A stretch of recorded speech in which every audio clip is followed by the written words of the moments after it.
What if I told you that the AI revolution isn't what it seems? That the tech promising to upend the entire universe might just be a hyped up illusion. Today, we're going to dive into the minds of 3 AI heavyweights who say, hold up, not so fast, and how their warnings are shaking up industries like music, where AI bands, such as the Velvet Sundown, are sparking major controversy. But before we start, I want you to hit that subscribe button and let's jump in. Meet the trio shaking up the AI world. Gary Marcus, Yann LeCun, and Kate Crawford. These aren't just random naysayers. They're brilliant minds with decades of experience, and they're calling out the AI hype machine. But what exactly are they saying? Let's break it down one skeptic at a time. First up is Gary Marcus, a cognitive scientist and self-proclaimed AI activist. This guy's been in the game for decades, everybody. But he's not drinking the AI Kool-Aid. His big thesis, deep learning, the tech behind ChatGPT and all those viral videos, is hitting a wall. It's great for patterns, but it's terrible at reasoning, understanding context, or being trustworthy. Marcus says that we're pouring billions into a flawed system that's more parlor trick than world changer. He's worried about AIs being oversold, stealing jobs and creative control from humans while corporations rake in the cash. And he's not afraid to call out the big dogs like Meta's Yann LeCun in spicy X feuds. So let's hear it straight from Gary Marcus in his top 3 quotes about AI. Deep learning must be supplemented by other techniques if we are to reach artificial general intelligence. Translation: AI is not going to become Skynet with deep learning alone. It needs a major rethink. Here's the next quote. The people who are running AI don't really care that much about what you might call responsible AI, and that the consequences for society may be severe. So Marcus is calling out that AI companies are more about profit than ethics. And here's the last one from Gary Marcus. Despite all of the problems I have sketched, I don't think that we need to abandon deep learning. Rather, we need to reconceptualize it, not as a universal solvent, but simply as one tool among many. Gary Marcus is an anti-AI. He just wants it to play nice with other tech to actually make it work. So Marcus is like the guy at the party that's yelling, "The AI hype is just a bubble." And he's got a point, especially when we talk about music. Hold that thought. Next is Yann LeCun, the rebel insider. Yann LeCun is Meta's AI chief, and he's one of the people responsible for inventing deep learning. You'd think that he'd be AI's biggest cheerleader, right? Wrong. LeCun's thesis is that today's AI, even his own technology, is nowhere near human intelligence. It's a ladder to the moon that's way too short. He's pushing for new approaches like energy-based learning because current models can't reason or understand the world like we do. LeCun's out here saying, just chill out. AI is not taking over, and it's also not as smart as you think. LeCun's also got no time for apocalyptic hype. Just check out these quotes. LeCun says, I think AI systems need to be able to reason. Today's popular AI approaches, such as transformers, will not be sufficient. LeCun's admitting that his own tech isn't enough, and I think that's pretty bold of him. And here's the next quote.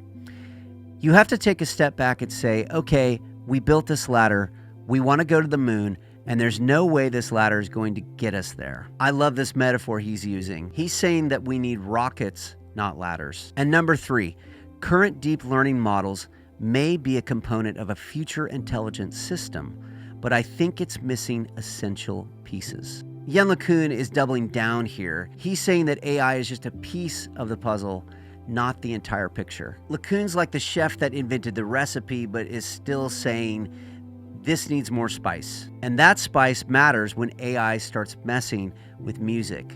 Let's keep going. And last but not least, we have Kate Crawford, the ethical crusader. She's a writer, producer, composer, and academic who's all about AI's social impact. And her thesis, AI's power is overstated, and it's also built on hidden costs. Human labor, environmental damage, and baked-in biases. She says that the AI hype is distracting us from actual issues, like exploitation and inequality, and that only a few tech giants control the game. Crawford is not just skeptical about AI's abilities, she's also calling out its dark side. And here's her first quote.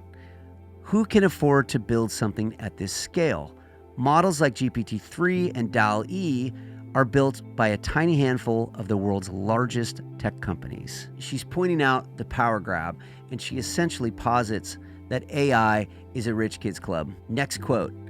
AI is neither artificial nor intelligent. It's made from human labor and natural resources, and it's riddled with human biases. So there's a mic drop. Crawford is saying that AI is just human labor wrapped in a shiny package. And lastly, the political implications of these models are profound.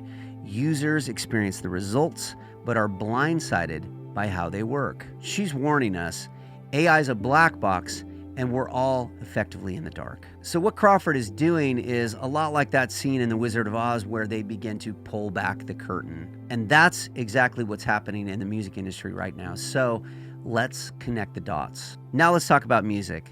You've probably heard of the Velvet Sundown, a band that has exploded on Spotify with almost 1.5 million monthly listeners. Their retro 60s vibe had everyone hooked until it was admitted that it was all AI generated.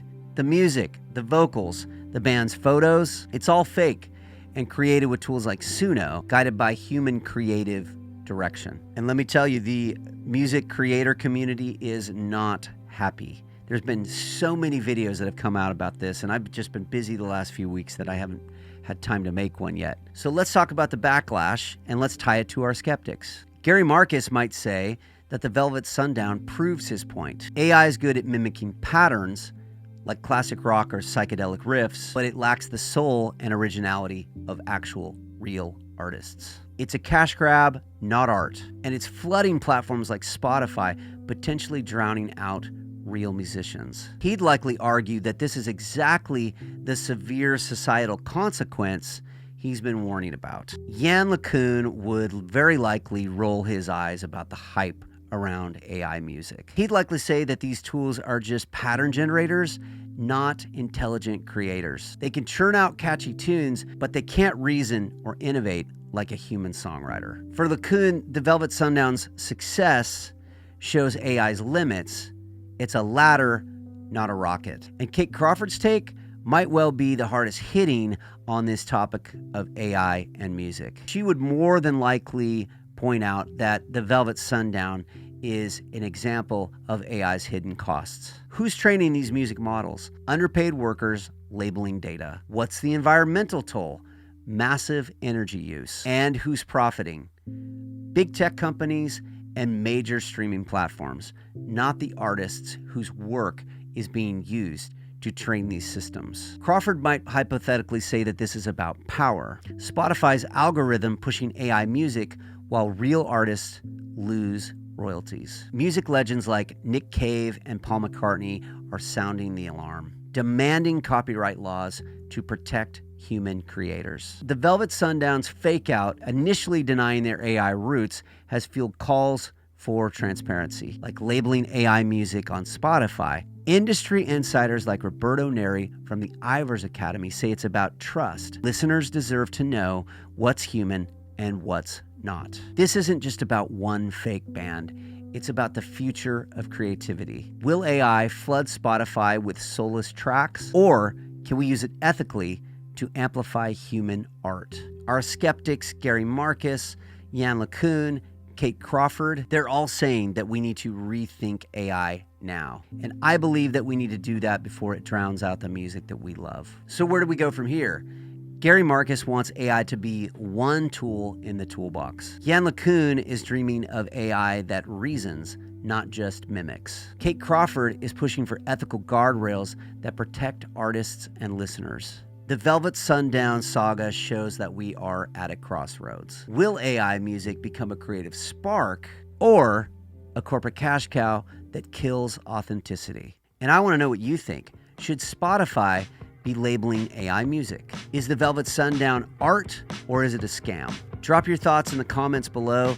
I read every single one of them. If you like this video, smash that like button, share the video with somebody, and please subscribe. I also want to encourage you to go out there and do your own research on this topic. This is Thousand Echoes, and you are welcome here. And as always, stay creative and stay human. Hey everybody, I just wanted to invite you to download a free copy of my ebook, Songwriter's SOS. SOS stands for Spark, Optimize, and Seek. Spark inspiration with gratitude. Optimize your environment and routine, and seek new experiences and perspectives. In this ebook, I talk about some of the ways that you can optimize your life for creativity. I've got some prompts for you and some exercises for you, but it expands on everything I talk about in these YouTube videos, how to break through creative blocks, how to generate endless song ideas. It's completely free. Just sign up for my newsletter and I'll send it straight to your inbox. Hit the link in the description and grab your copy of it now. Thanks so much for watching, and I look forward to sharing Songwriter's SOS with you, my free ebook.